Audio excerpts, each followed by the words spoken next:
Good morning, everybody, and welcome to session 4 on how CEOs took on COVID. My name is Adam Dimmick. I am the Audit Department Chair for Briggs and Veselka, and I have the honor of moderating this session. I'm joined by our 4 distinguished panelists who have offered to provide their insight and experience into how organizations have adapted. Over the past several months, we've worked tirelessly to consider the best information approach to communicating with our teams, how to align our organization's vision and strategy, and how to overcome the challenges of the pandemic. Our 4 panelists have varied backgrounds in various industries, both as essential and non-essential businesses, and I'm interested to hear how our guests have been able to continue on and find success in our new environment. If you had an opportunity to participate in session 1 with Sheila, Sandy, and Carlos regarding the reimagined workplace, I think you'll find that this session is a natural continuation of that discussion. I'd like to take a moment now and introduce our panelists. Robert Whitman is the CEO and co-founder of Forward Science, a privately held medical tech company in Houston, Texas. After receiving his bachelor's and master's degrees in biomedical engineering from Tulane University, Robert began his career as a clinical engineer at MD Anderson, where he focused on developing technology for early detection of cervical cancer. After a few years with a failed Houston medtech startup and learning what not to do, Robert co-founded Forward Science in 2012 with the goal of changing lives through early discovery, diagnosis, and treatment. In addition to his role as CEO at Forward Science, Robert is also an advisor for startup medical technology companies on product development strategies at Texas Medical Center and speaks nationally on the topic of oral cancer and early discovery. And on a personal note, Robert is married to his high school sweetheart, Christy, and they live in West University Place, and they're learning how to raise their 3 boys, Beckett, Bennett, and Briggs. Robert's accepting all advice anybody might have on how to raise 3 boys. Second is Tom Vaughn. Tom Vaughn has spent his entire career in the construction industry, leading Vaughn Construction as either president or CEO for the past 22 years. The company focuses on healthcare, education, and research facilities with 9 offices in Texas. Next is Karen. Karen is the CFO for Trulucks Restaurant Group for the past 14 years. She served in that role.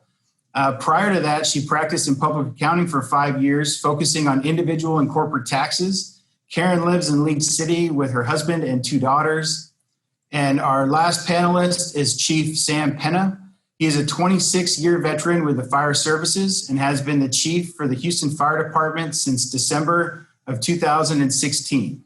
Chief Pena leads the 3rd largest municipal fire department in the country with approximately 4,000 personnel and an annual budget of over $516 million. Prior to this role, he served almost 4 years as the fire chief in El Paso, Texas. I want to thank all of our panelists for participating today. I'm sure our guests are very excited to hear what you have to say. And for our audience, I wanted to remind you all that we've been allocated 45 minutes for this discussion. Similar to all of today's sessions, you're eligible for CPE credit. In order to receive that credit, you're required to answer the polling questions. This session will have 3 questions. All are in yes or no formats. We've planned to leave a few minutes at the end to answer any specific questions the audience may have. So feel free to use that Q&A function to record your question, and we'll get through as many as we can before the end of our session. And if your question is specific for one of our panelists directly, please note that in your Q&A. And now I'd like to push out our first polling question to help our panelists understand who's in the audience. If you wouldn't mind sending that polling question out. That question is, are you a member of your company's C-suite?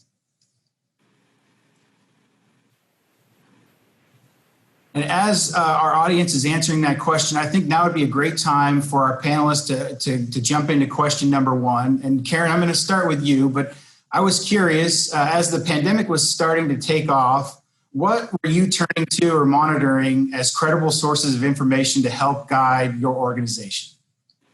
Yeah, so good morning. We operate in 5 different states, so we were constantly monitoring the various local governments and restaurant associations to ensure that we followed their recommendations.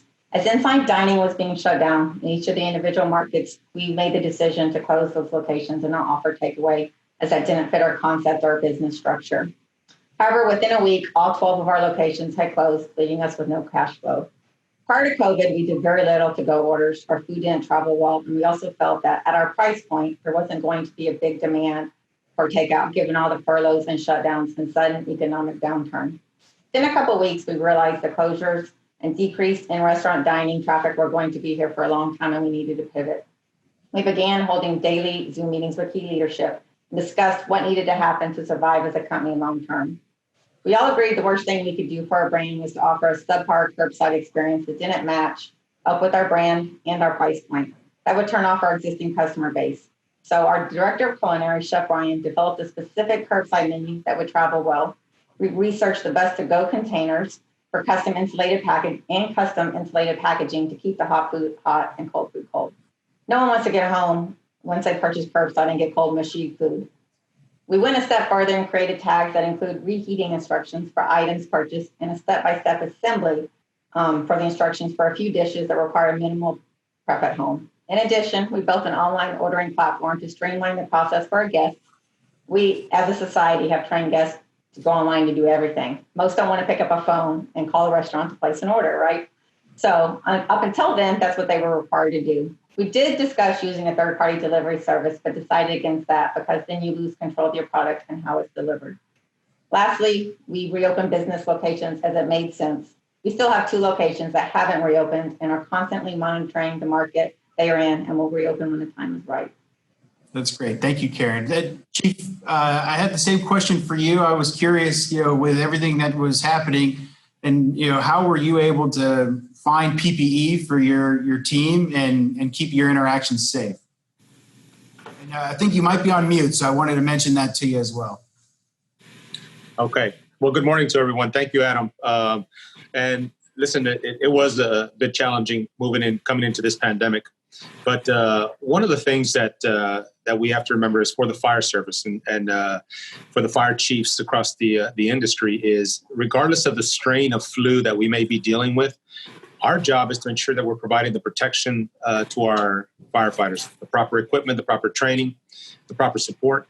And so we came into this pandemic in a better position than most other fire departments, because part of the purchases that we made coming into this fiscal year was for preparation for last year's flu season, right? Which includes the protection that we are using right now that is in such critical demand right now.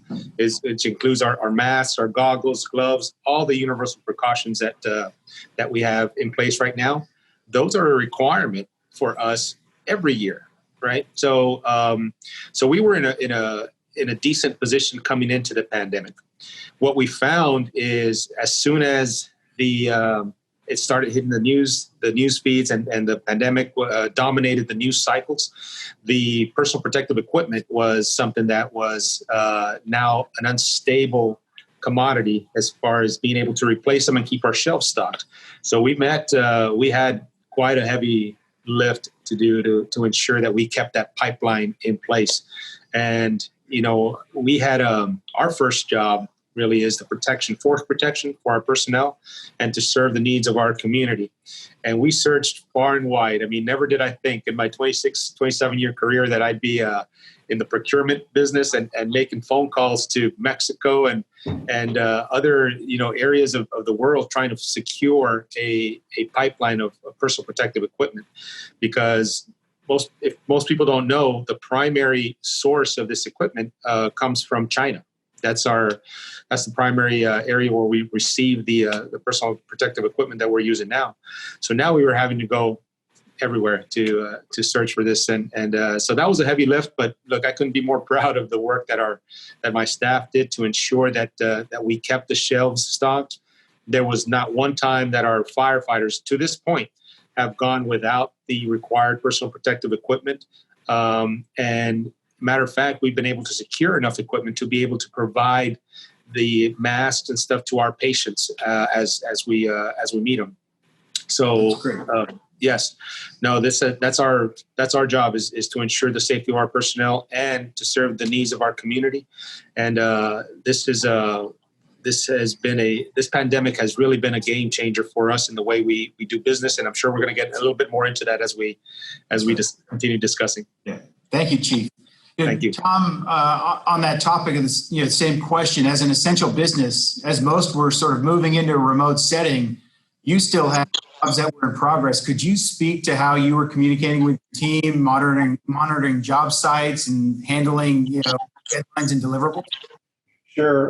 We're not first responders, but we're certainly essential. When spring break came around and things started shutting down, we had hundreds of hospital beds under construction. We had ICU suites under construction. We had COVID-specific wards under construction. And we knew we couldn't shut down. We knew we had to finish. So the first priority was to keep our people safe. And the second priority was to make sure those job sites didn't shut down. Our best information came from Methodist Hospital and Memorial Hermann here in Houston. We felt like they were way ahead of the curve, and they helped us quite a bit in establishing our protocols to make sure not only that we kept our people safe, but if we had a positive result or an exposure, not to shut the whole job site down. That's great. That's great. And Rob, as a biotech company with a large sales force covering a lot of ground, what was your leadership team monitoring? Yeah, we were in the same boat. We're in the healthcare sector, and as much as we love to watch the news for entertainment, sometimes we were leaning towards our healthcare hospitals and sectors, saying what this disease really was doing. So, thankfully, we have partnerships with some of the biggest hospitals in the nation, and thankfully, we're right here in Houston with them. So, we got a call pretty early on about what this wave was going to look like, how it's going to affect us. So, we're looking at the CDC, the data. I'm an engineer by trade, so we overanalyze everything possible. And then, specifically our industry, we mainly sell to the oral healthcare space. So when our customers are shut down because the American Dental Association was deemed as non-essential, we had to figure out at that point, what do we do? So we had to look at the local community and make sure that we were essential. And we'll get to our question later about our big pivot about how we became essential. I would argue that everyone's essential in life, but somehow people are now dictating who is essential and who isn't. So we were able to pivot pretty quick and keep supporting those that are on the front line, whether it's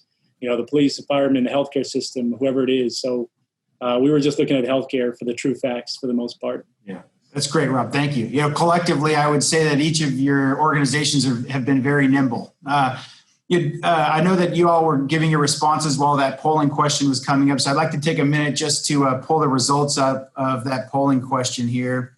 And as you can tell, we've got a fairly diverse crowd. So that's great. I'm sure that there's a lot of good information still to cover here. And I'd like to continue to move on here. So our next question for our panelists is focused on what adaptations they have made in their businesses and offices, including staff augmentation or adjustments by staggering shifts. And I'd like to also ask the audience that same question. So has your company made any staffing adjustments due to COVID-19? And while our audience is answering that question, Tom, I think I'd like to start with you. Could you maybe share a little bit about what you all have been doing as an organization to adapt, in what's become kind of the new normal, whether that's having some of your folks remote that are your admin folks, or staggering employees out on job sites, or dealing with positive cases? Sure. The main office was fairly easy. We went to department heads only, skeleton crews. We had the leader of accounting and HR and estimating, and just made sure payroll went out the door. When you got to the job site, it became much more challenging. You can't pour concrete or virtually or remotely. So we were operating on a R+1 model, 100% redundancy. So what we quickly learned from our healthcare partners, despite our best screening efforts and even temperature checks, there were people that were positive and contagious, and they were going to get past your checks. And you were going to potentially have those people on our job sites. So we felt like we had to create 100% redundancy. So for every superintendent working on site, we've got an off-site superintendent ready to take his place if we get not only an infection, but just an exposure. Because he's going to be quarantining for 14 days, we have to have a replacement. what we did to really eliminate the spread and help with the contract tracing is we reduced our crew sizes. We tried to work in crews of 3 or less. So when we had a positive or an exposure, we were quarantining 2 or 3 people, not 15 or 20. Or on some of our job sites, it's 500 or 1,000 people. And that's worked really, really well. We haven't seen any job site spread, but we have seen my roommate got sick, or my girlfriend got sick, or my spouse got sick. And, now I've got 2 of the people that are quarantined and not several dozen or hundreds. So those have worked well. That's great. Yeah, Rob, you mentioned a moment ago with the closure of dental offices, that had an impact for y'all. Could you maybe talk a little bit about what y'all were doing, with the same question and from a staff? Yeah. I mean, we kind of, the beauty of where we are at Ford Science, since we started this thing from, scratch, from spare bedroom garage world, was, we built this thing systematically where it's vertically integrated, meaning we do all the R&D, product development, manufacturing, sales, customer service, which is great until, a pandemic hits. And now you got to figure out every department has a different, circumstance, just like Tom just mentioned. So our sales team was tough. They can't go to offices. Nobody's letting you in. So for them, we had to figure out, this is our new conference, right? You had to do virtual. We had to furlough some team members. We had to look at downsizing our sales team to get through this. But at the same time, R&D, product manufacturing, again, this is the job site world for us, just happens to be in-house. Where we are an FDA-registered manufacturing facility, we need people to make product. And, thankfully, we are making essential product, whether it's, hand sanitizer, PPE, all that fun stuff that we need to support our community. But we had to do that in-house. As scale went up, we also couldn't bring new people on because we couldn't trust who's been infected and who hasn't. So we asked our team, hey, look, we initially thought this was going to be a struggle for us. This is a time for us to grow. We can't grow with people.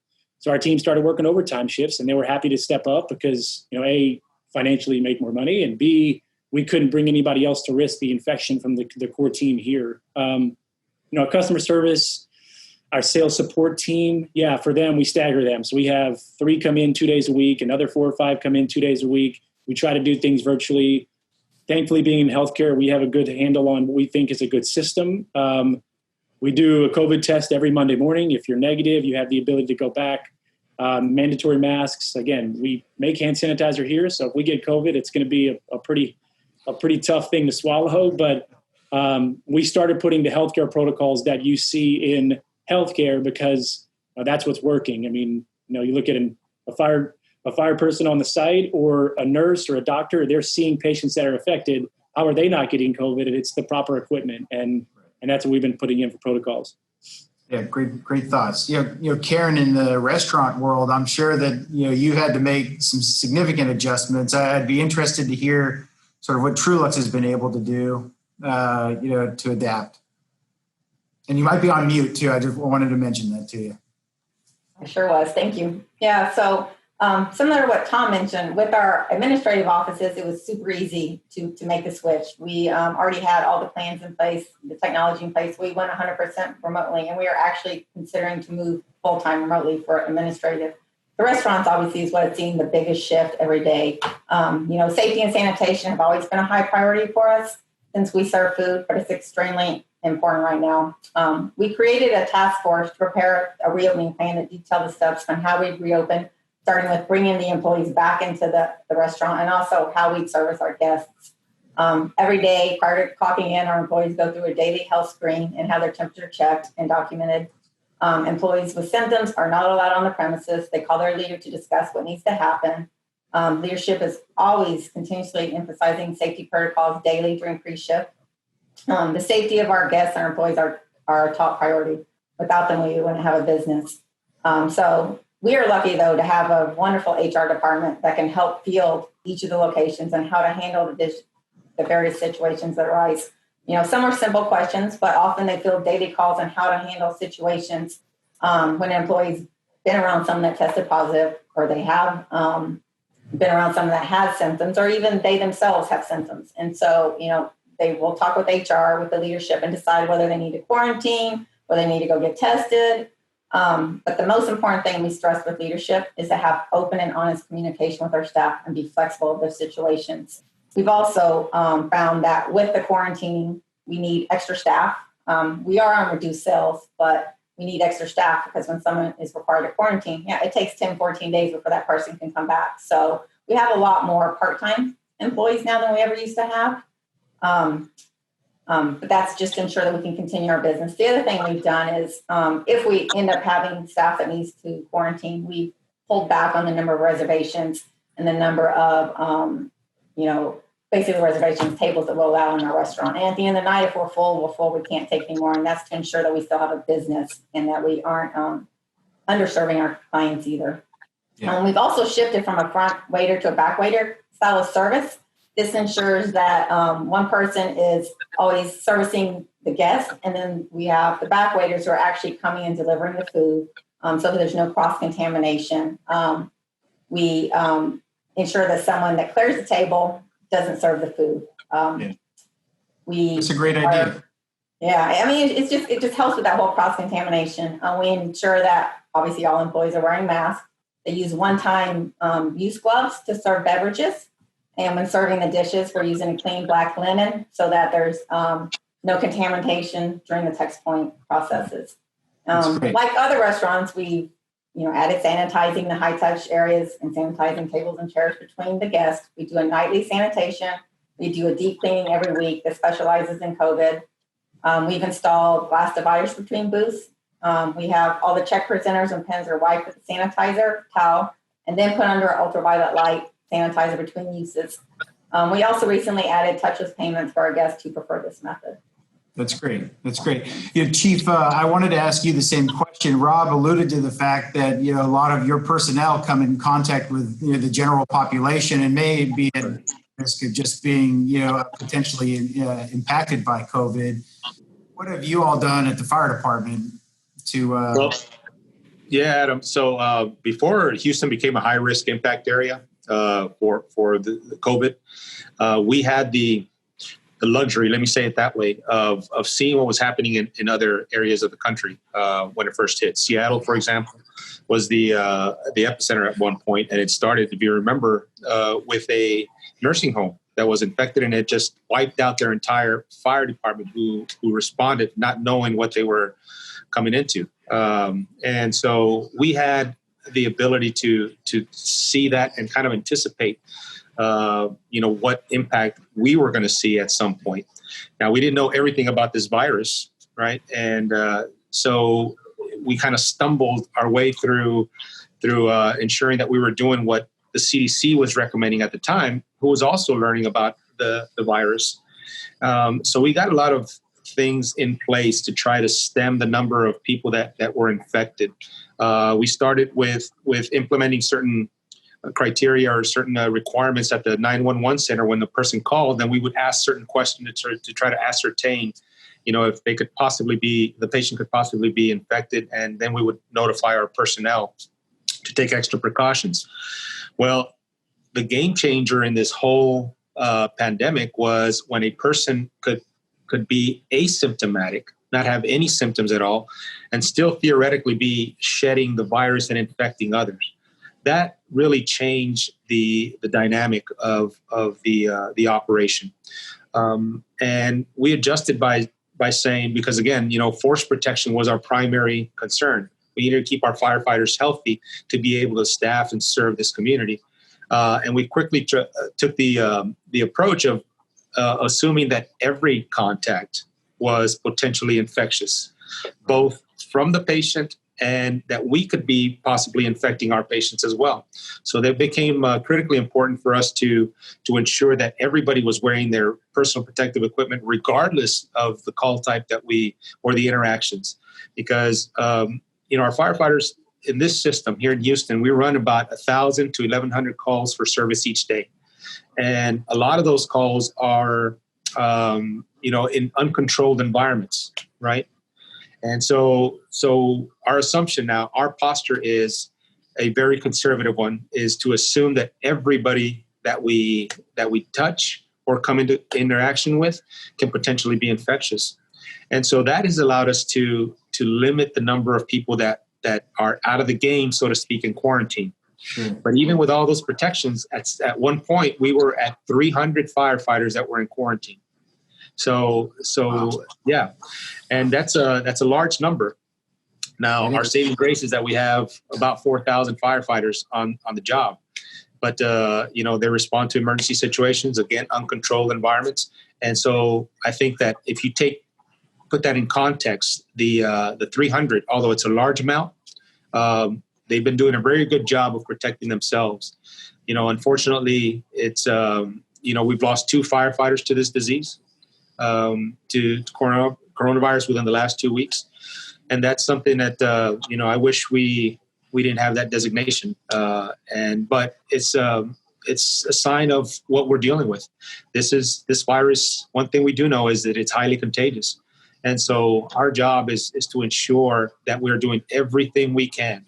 I mean, to the point where everything we can to ensure that we're keeping people safe, healthy, and available to serve, to the point where we're implementing disinfecting crews that actually go to each fire station and they just make the rotation. They start at one end and they just keep going round and round. They do a deep disinfecting to all our fire stations. After every call, they're required to disinfect the apparatus and the station. And so we're taking every precaution that we can. And even at that, we have firefighters that are still out and are getting critically ill, to the point where, as I mentioned, we've lost 2, unfortunately, and we want to do everything we can to prevent that from happening again. Yeah, I think that's really a common theme amongst all of your answers, just the protocol in place, the redundancy, and then just trying to make sure we're managing it as best as we can. Right. If you wouldn't mind pulling the results up from that poll, so we could see, it looks about split, which is interesting with regard to staffing adjustments and augmentation. So before we get into our last polling question, one question did come up, and I'll open it up to the group of panelists to answer it. But the question was, have any of the panelists experienced staffing shortage, and how have those been addressed? And as a reminder to our audience, before we move into the answer to that question in our last kind of pre-set topic, we may have some time at the end for Q&A. So if you do have any questions, please feel free to submit that question through our Q&A feature. But for our panelists, have any of you experienced staffing shortages? Let me jump into this first, Adam. The answer for us is yes. We've had, as I mentioned, we've had people in quarantine throughout this operation. And we don't, when you run an efficient operation, you don't necessarily keep extra staff, right? And I think the rest of the panelists can attest to that, especially at a business that has a very thin margin of profit, right? Our biggest overhead cost is personnel. And so we keep on staff what we need to account for staffing needs, relief factors, and all that stuff. But we don't have extra firefighters. So anytime we take people out, especially when we're talking about hundreds of firefighters out of the game, so to speak, it affects our staffing. And so we have experienced that. We have firefighters that are working inordinate amount of hours right now, overtime, because we have right now today we have 150 firefighters that are in quarantine. On top of that, our staffing table was understaffed coming into the fiscal year, so that just exacerbated the problem. But we've been making those adjustments to account for the shortage by filling on overtime. Early on in the operation, we made some adjustments for the different tier of employee to be able to work remotely. Again, avoid exposure, but still be productive from home. We made those adjustments, but in the fire stations, we can't phone it in. We have to have people in, right? We do our work through people. So ensuring that we do everything that we could to keep our staffing levels up was critical.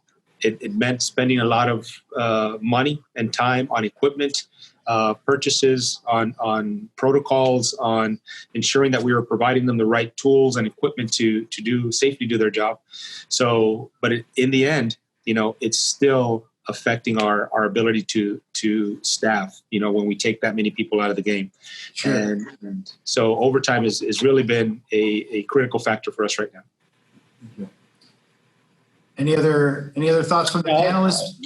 Yeah, I'll jump in. I mean, I think just like anybody else, depending on what the income of the staff member is, with the extra stipend that was financially put in with unemployment, once you furlough a few people and then you try to bring your team back, we did experience some of that, whereas team members would rather not come back because, their opportunity to make more money on unemployment was there. So we saw a little bit of that and had to work through that.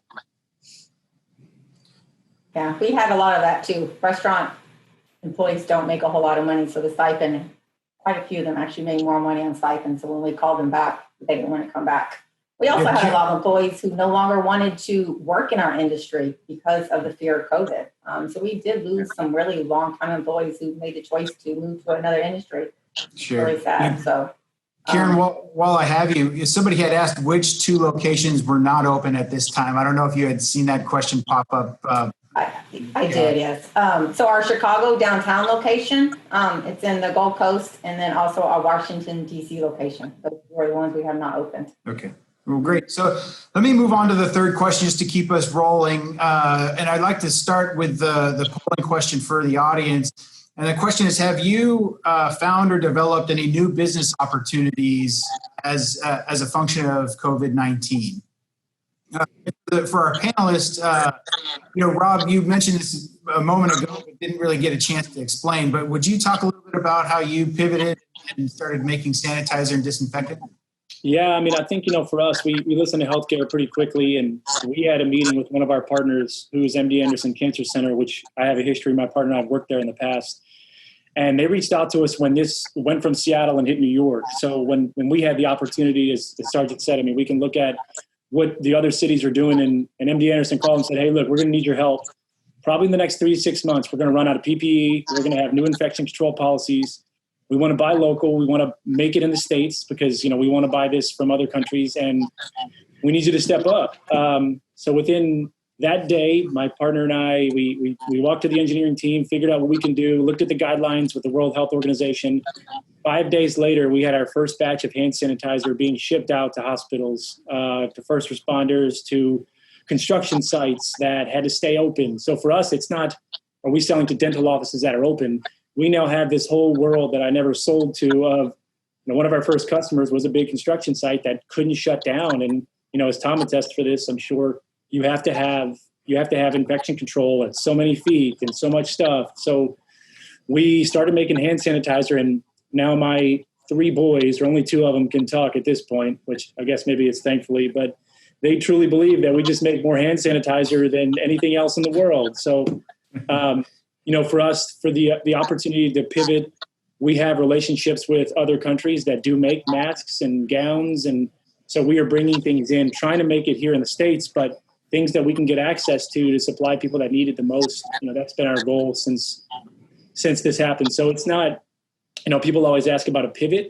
I don't look at it as a pivot. We added an infection control line, more of a forward health line to our oral healthcare sector that, I believe that's going to come back, whether it's 6 months, 2 years. Look, we're all figuring out day to day, but it taught us really to stay lean and take what the market's telling us. And the market's telling us to support the people that need it, and let's make what they need. So that's what we've been doing. That's great. That's great. Chief, what about the fire department? Has anything changed in your role with all this? Yeah, absolutely. Look, one of the when we talk about force protection, one of the ways that we keep our people safe is to limit the amount of people that we actually expose to the risk, right? And in the past, the way the fire department was running across the industry, not just Houston, is, and the model that's employed by a lot of fire departments is, we get there, we're focused just on response times. It doesn't matter if it's the right unit that you need or whatever, we just focus on getting there quickly and stopping the clock, right? With the theory that whoever shows up is going to be able to help at least some. But it may not be the right unit, right?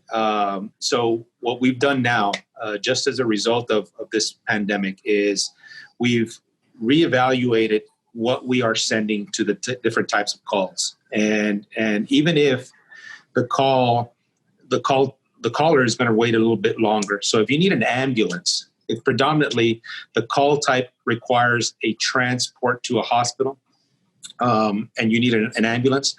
We've adjusted what we send, and you may no longer get a fire truck initially, right? It's just going to be the ambulance. If the call type predominantly results in a patient refusing to go to the hospital, and we just go there to address the immediate need, maybe take a patient refusal, then because our ambulances are in such short supply, then we may send a fire truck just to address the issue, take the patient refusal, keep the ambulance in service. So it's more about sending you the right unit for the right call. Sure. We made those changes, and politically, without this pandemic, it would have been difficult because response times may fluctuate. And so that's why they would send just whatever's available just to stop the clock, to say, hey, look, our response times are 4 minutes or less. Sure. But it's very inefficient because a lot of times, yes, we get a fire truck there, but the patient really needs an ambulance and we're still waiting, right? But that kind of gets hidden. So now, we're titrating the response to the type of call. I think it's going to be a more efficient way to move forward. The other thing that's changed is in the past, we would try to get there as quickly as we can, rush in to try to make as much of a positive impact on the situation as we could. Now, again, our profile is we're more cautious on how we approach. We still get there efficiently, but we're more cautious as far as how we enter that hazard zone, making sure that we send only the number of people that are required in the proper gear to ensure the protection of both our firefighters and our patients. So yes, we're doing as far as our operation is we've changed. And we've also found out that people can work remotely, sometimes be as efficient or more working remotely than having everybody in the office, right? Right. And so that's something that we're going to be exploring, especially as our the cost of doing business goes up.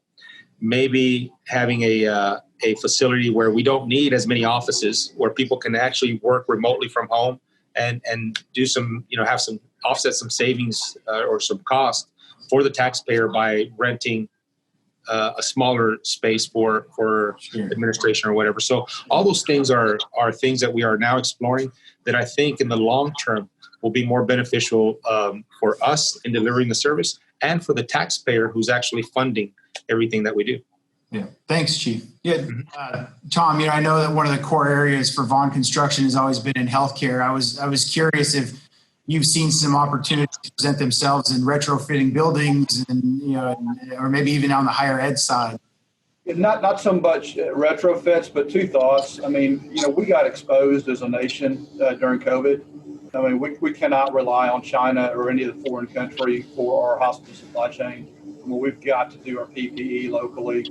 We've got to do our medicines locally, and that manufacturing is going to move back to the United States and Texas, and we see that already coming. Secondly, we're blessed in Houston. We have the best medical center in the world by far, and they've done a great job with the surge. Their outcomes are going to be better than anything else in the country. But as a nation, we're woefully short on hospital beds. I think we're 2.8 per thousand. Other industrialized countries like Germany and Russia are 8 per thousand. Yeah. So, we're going to have to do something about capacity. Yeah. Good thought. And then, Karen, I had noticed as most restaurants were closing, they were trying to find creative ways to, get their food, out in the community, including sort of the family style, make it home type meals. What did Trulucks do, or did Trulucks do anything to sort of find new ways and new opportunities? Yes, we are as well. On the weekends, we offer various specials that range from cook at home to reheat at home or curbside. We will offer like a limited number and it's first come, first serve. A couple weeks ago, we had a dinner package for two that included New York pan-seared scallops, a 16-ounce prime strip, a pound of king crab, mashed potatoes, asparagus, and then yeast rolls and a choice of either chocolate or carrot cake. And then if you wanted, you could splurge and get a bottle of Bollinger to go with it. And then what we kind of do with it, too, is if you had leftovers, our chef created an omelet recipe for you that went with the order so you could make it the next day. For Labor Day, we're already working on offering a grill out package and are starting to work on a family pack for Thanksgiving and Christmas. Prior to COVID, we did a lot of private events. That whole section of our business has been pretty much wiped out. So we're working on a pickup drop-off style of catering for various options for businesses and small events. We also have a couple locations that are actually really great for micro weddings. We recently had one at our Woodlands location a few weeks back. The couple got married in a private room on a terrace with a small attendance. They had a production company come in and set up tripod cameras throughout the room to film and highlight the certain aspects of the room. So it had like cameras on the cake and the ceremonies, and then they placed TV monitors throughout the room and streamed the event using Facebook Live and Zoom, so that this allowed guests at home to interact with the guests at the event. And then we took it a step further and offered curbside pickup ahead of the event for the guests who were in town, and that way they were able to sit down and eat virtually with the wedding party. And during the dinner, they streamed pictures of the couple and the ceremony again to help eliminate some of the off time, the downtime. We have also partnered with charities to do some curbside pickup, and we'll utilize the Facebook and Zoom Live at the small event later in similar fashion, with the proceeds going back to the charity. So those are some creative ideas. That's really neat, Karen. If you wouldn't mind, Jillian or Catherine, could you pull up the results from that last polling question that came up? So interesting to see almost exact even split on new business opportunities. That's neat. So I know we're running close to being out of time. I have a couple of extra minutes that I can allocate, and I wanted to try to get through some of the Q&A that have come in. One of the questions, Tom, was directed specifically to you, and it was asking, how is Vaughn screening subcontractors coming on job sites, and what happens if a sub has COVID, or are you testing at all? It depends on the project and the client. So obviously our screening for our work inside hospitals is a whole lot more stringent than our greenfield sites where we don't have any exposure to other people, and you can simply just pressure. Typically, inside the hospital, we're doing both the questionnaire and the temperature checks. Our greenfield, it's mostly confirming they haven't had any symptoms, they haven't had fever, they haven't been exposed, and they get sent home. If they don't pass the scan, they get sent home, and it's we haven't had much pushback. I mean, I think they understand, and it's effective. I mean, it's, sure.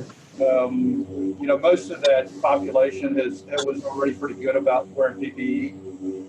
Really, the only push point and the only change we had to make was the distancing. Sure. That was a hard thing, of course. I saw another question that kind of came in most recently. It talked about, how have your organizations helped employees avoid kind of being in idle mode, sort of sitting on the sidelines without work. Do any of you have any thoughts on that? Yeah, I think it's. I'll jump in. Go ahead, Robert. Oh, sorry. Yeah, I think for our end, it's, we saw the fight or flight mentality real quick, right? I mean, when we're at this craziness, and this is the one thing that the only silver lining for me is the fact that during COVID, starting a business, I've never been able to explain that feeling that you have of tomorrow it may get shut down. It may be because, somebody beats your product. It may be because something happens. You've never been able to explain that feeling of what if. Every month for the past 10 years, I've had that feeling. So for employees, I think they have that feeling right now, and it sucks, for lack of better terms. I mean, it's a pretty terrible feeling not to know what tomorrow holds. But I think that's leadership and making sure that, for whoever's on the call that maybe doesn't own the company, you're still a leader in the fact that you got to make sure that we're reassuring the team. Or success isn't metric in hours spent at an office anymore. It's got to be output. How are you moving the needle, and being more open and understanding about what the team is and how to motivate them. You got 3 kids at home, and your wife, who used to be an ER nurse, is now struggling with the worst thing that she's struggled with, and it's 3 boys that can't leave the house. It takes a toll on everyone. So making sure that we understand that dynamic has been tough for everybody, I think. Sure. Chief, did you have a quick thought on that?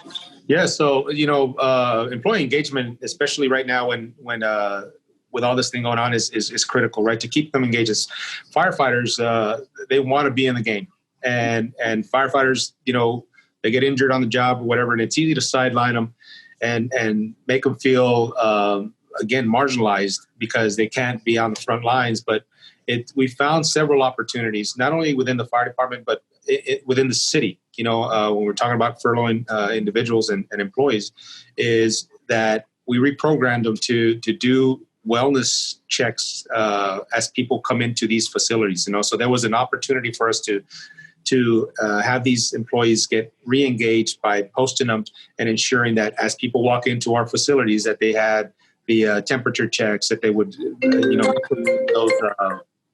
those assessments to ensure, again, that we were protecting the rest of our employee group. And so finding creative ways to reprogram our employees was critical, because again, they want to be part of the solution. They want to be engaged, and there's plenty of work to be done. We just need to find a creative way to use our employees, for sure. Sure. Well, I'm looking at the time, and we went a little bit over. Our final topic with Sheila wrapping up starts at 11:45, so just in a couple of minutes. But in closing, I wanted to thank the panelists for being here and sharing information about their organizations. Sheila's going to be giving our closing remarks at 11:45. That session link was just pushed out in the chat feature for everybody. All you'll need to do is copy and paste that into your web browser, and you'll be good to go.